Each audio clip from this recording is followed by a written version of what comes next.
بسم اللہ الرحمن الرحیم۔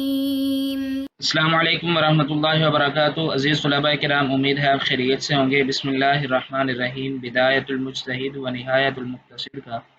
سبق نمبر 26 آج ہم زیر بحث لے کر آئیں گے۔ سبق کا عنوان الباب الثانی الرکن الثانی، اور اس میں سے الفصل الاول اور اس کی تفصیل میں سے آگے الموضع الرابع جو ہے اس کا حصہ سوم آج ہم زیر بحث لے کر آئیں گے۔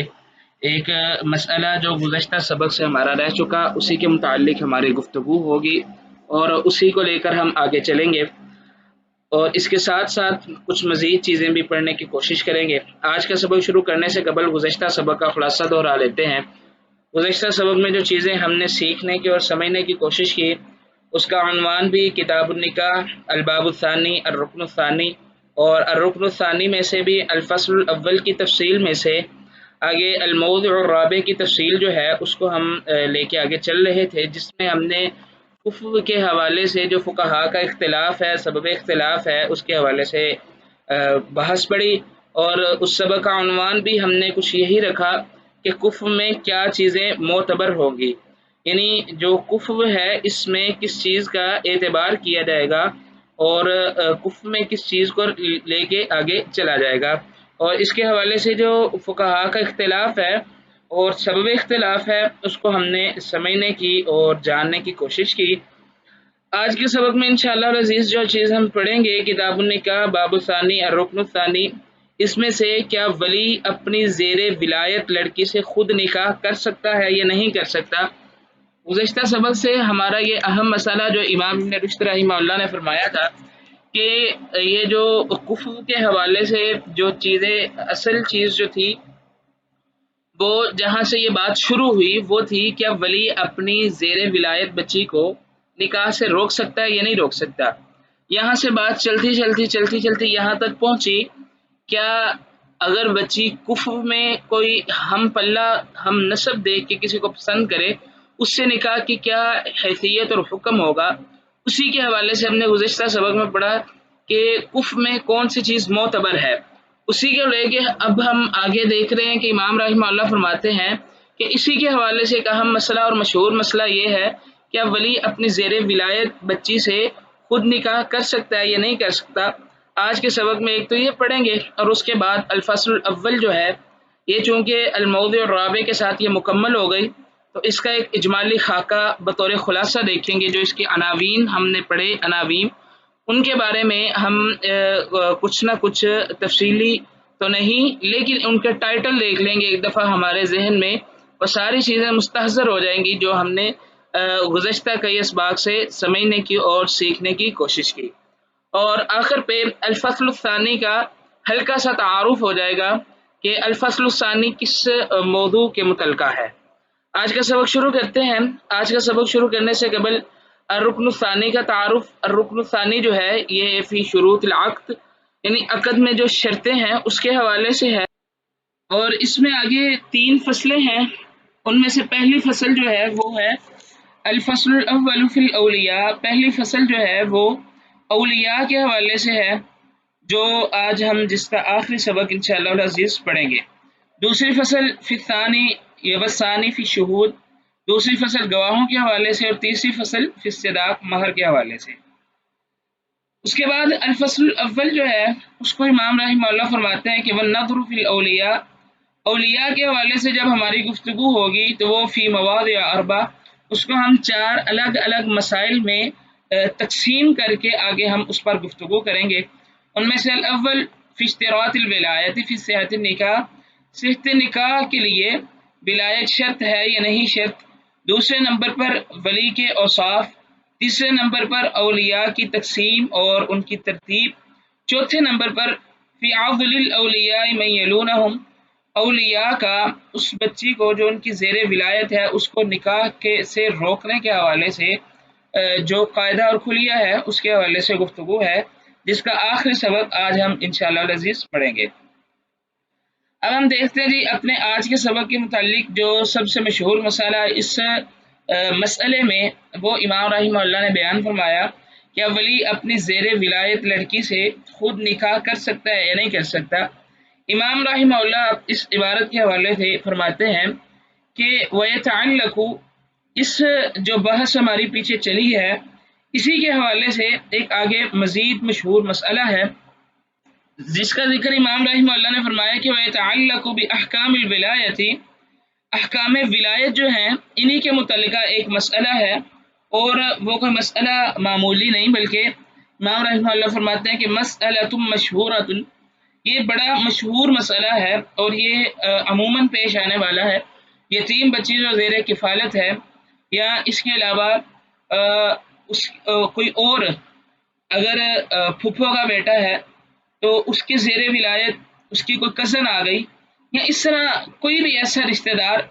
جو زیر ولایت آ گیا اور وہ محرم بھی نہیں ہے، تو اس کے ساتھ نکاح کا کیا حکم ہے؟ تو امام رحمہ اللہ فرماتے ہیں وہیا، اور یہ جو نکاح ہے اس کے متعلق امام رحمہ اللہ ایک سوال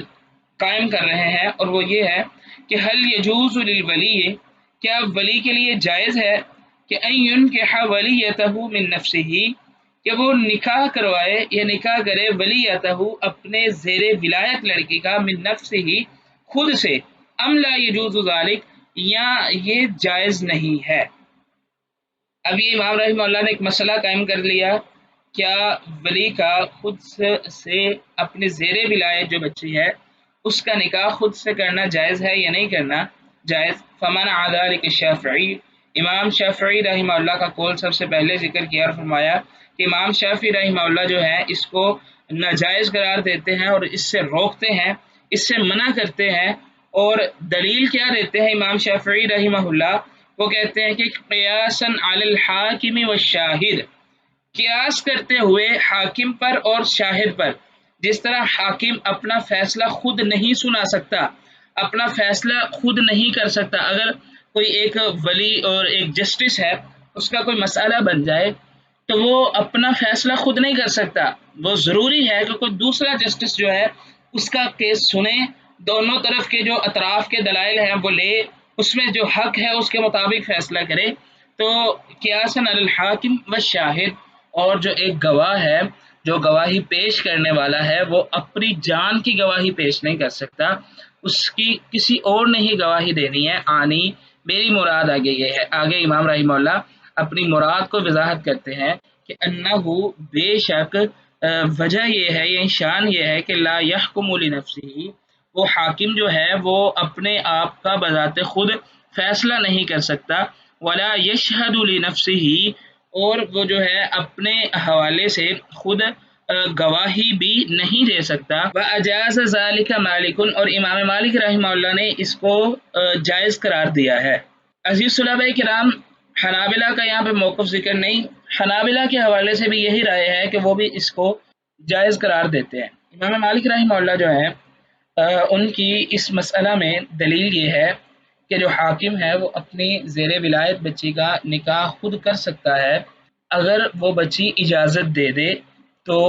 ولی تو وہ بذات خود ہے، بچی سے اجازت طلب کی، بچی نے اجازت دے دی تو وہ خود نکاح کر سکتا ہے۔ اس مسئلہ میں جو رائے ہے وہ امام شافعی رحمہ اللہ کی ایک منفرد رائے ہے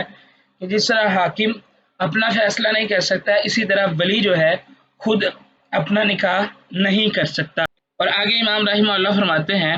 کہ وَلَا أَعْلَمُ لَهُ حُجَّةٌ فِي ذَلِكَ إِلَّا مَا رُوِيَ مِنْ أَنَّهُ، ولا عالم نہیں میں جانتا لہو ان کے لیے، یعنی امام مالک رحمہ اللہ کے بارے میں، حجت ان کوئی ایسی دلیل فی ذالک جو اس بارے میں ہے، الا مگر ما رویہ جو روایت کی گئی ہے، انہ علیہ الصلاۃ والسلام، بے شک اللہ کے نبی صلی اللہ علیہ وسلم نے تزوج ام سلمۃ بغیر ولی، اللہ کے نبی صلی اللہ علیہ وسلم نے سیدہ ام سلمہ رضی اللہ تعالی عنہ جو ہماری امی جان ہے، امی جان سے نکاح اللہ کے نبی صلی اللہ علیہ وسلم نے بذات خود کیا تھا بغیر کسی ولی کے۔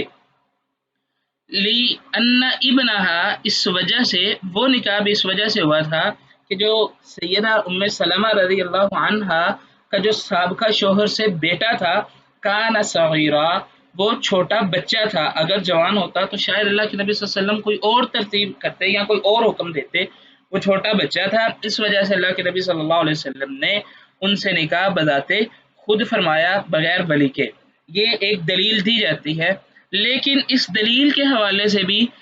پھر آگے مسائل پیدا ہو جاتے ہیں۔ سنن نسائی کی ایک روایت موجود ہے جس میں یہ بات واضح طور پر موجود ہے کہ اللہ کے نبی صلی اللہ علیہ وسلم نے یہ نکاح جو ہے وہ بذات خود نہیں کیا، بلکہ جب اللہ کے نبی صلی اللہ علیہ وسلم نے پیغام بھیجا تو سیدہ ام سلمہ رضی اللہ عنہا نے جواب دیا کہ ان امرأۃ غیری، میں بڑی غیرت مند عورت ہوں، وان امرأۃ مسبیہ، اور میرے بچے بھی ہیں، ولیس احد من اولیائی شاہد، اور میرے اولیاء میں سے بھی کوئی موجود نہیں ہے۔ تو اللہ کے نبی صلی اللہ علیہ وسلم نے ان تینوں باتوں کا جواب یہ دیا۔ سنن نسائی کی روایت میں موجود ہے کہ فَسَأَدْعُ اللَّهَ لَكِ فَيُذْهِبُ غَيْرَتَكَ، میں اللہ سے دعا کروں گا ان قریب اللہ اس معاملے میں تیری غیرت جو ہے وہ ختم فرما دیں گے۔ وَأَمَّا قَوْلِكَ، جہاں تک تیری یہ کہنا ہے کہ ان امرأۃ مسبیہ، میرے بچے ہیں، فَسَتُكْفِينَ صِبْيَانَكَ، تو تیرے بچوں کو کافی ہو جائیں گے ان قریب۔ اور جہاں تک یہ قول ہے کہ ان لیس احد من اولیاء شاہد، فلیس احد من اولیاء کی شاہد ولا غائب یکرہ ذلک، اور آپ صلی اللہ علیہ وسلم نے یہ فرمایا کہ ایسا نہیں ہے جو اس کو ناپسند کرے گا۔ لیبنیہا، پھر آپ اس کے بیٹے سے کہا یا عمر قم فزوج رسول اللہ صلی اللہ علیہ وسلم فزوجہ، انہوں نے اپنے بیٹے سے حکم دیا کہ اے میرے بیٹے میری ولایت کرتے ہوئے اللہ کے نبی صلی اللہ علیہ وسلم کے ساتھ نکاح کر دے۔ اس حوالے سے یعنی جو یہ روایت امام مالک رحمہ اللہ کی طرف سے پیش کی گئی، اس حوالے سے آگے دلائل اور شواہد کی وجہ سے کچھ اختلاف فقہا میں موجود ہے۔ آگے ہے وما ثبت، اور جو ثابت ہے کہ انہ علیہ الصلاۃ والسلام، بے شک اللہ کے نبی صلی اللہ علیہ وسلم نے اعتق صفیہ، اللہ کے نبی صلی اللہ علیہ وسلم نے سیدہ صفیہ رضی اللہ تعالی عنہا، جو ہماری امی جان ہیں، جو خیبر کے موقع پر اللہ کے نبی صلی اللہ علیہ وسلم کے پاس غلام کی حیثیت سے، لونڈی کی حیثیت سے آئی تھی، اللہ کے نبی صلی اللہ علیہ وسلم نے ان کو آزاد کیا۔ یہ ایک سردار کی بیٹی تھی اور سردار کی ہی بہن تھی، تو اللہ کے نبی صلی اللہ علیہ وسلم نے ان کی عزت افزائی کرتے ہوئے ان کو آزاد کیا، اور فجعل صداقہا، اللہ کے نبی صلی اللہ علیہ وسلم نے ان کا مہر جو ہے وہ اتقہا، ان کی آزادی کو قرار دیا۔ بل اصل عند الشافعی، اور امام شافعی رحمہ اللہ جو ہیں ان کے نزدیک یہ ہے فی انکحۃ النبی صلی اللہ علیہ وسلم، رسول اللہ صلی اللہ علیہ وسلم کے نکاحوں کے حوالے سے کہ انہا علی الخصوص، ان کو ہم ایک خاص جہت پر ان کو جو ہے نا ان کی دلالت ہوگی اللہ کے نبی صلی اللہ علیہ وسلم کا خاصہ ہونے کے اعتبار سے، حتیٰ یدل الدلیل، یہاں تک کہ کوئی ایسی دلیل قائم ہو جائے علی العمومی، جو عموم پر دلالت کرتی ہو، لکثرت خصوصیتہ فی ھذا المعنی، اللہ کے نبی صلی اللہ علیہ وسلم کی اس معاملے میں کثرت خصوصیت کی وجہ سے۔ یہاں پہ امام شافعی رحمہ اللہ جو یہ روایت پیش کی گئی کہ اللہ کے نبی صلی اللہ علیہ وسلم نے سیدہ صفیہ سے نکاح کیا، تو یہ جو روایت پیش کی گئی بطور دلیل امام شافعی رحمہ اللہ کا یہاں پہ موقف اور استدلال یہ ہے کہ اللہ کے نبی صلی اللہ علیہ وسلم کے ان معاملات کو خصوصیت پر محمول کیا جائے گا، یہ آپ صلی اللہ علیہ وسلم کے خصائص میں سے ہے۔ خالصۃ لک من دون المؤمنین، اللہ رب العزت نے قرآن مجید میں اس حکم کے ساتھ آپ کو خصوصیتیں اور فضیلتیں بخشی ہیں، تو اس اعتبار سے یہ حکم جو ہیں اور یہ افعال جو ہیں یہ خصوصیت پر دلالت کرنے والے ہیں، اور اگر ہم ان سے بطور استدلال کوئی چیز لینا چاہتے ہیں تو اس کے لیے ضروری ہے کوئی ایسی دلیل قائم ہو جائے جو عموم پر دلالت کرتی ہو۔ لیکن تردد قولہ فی الامام العظم،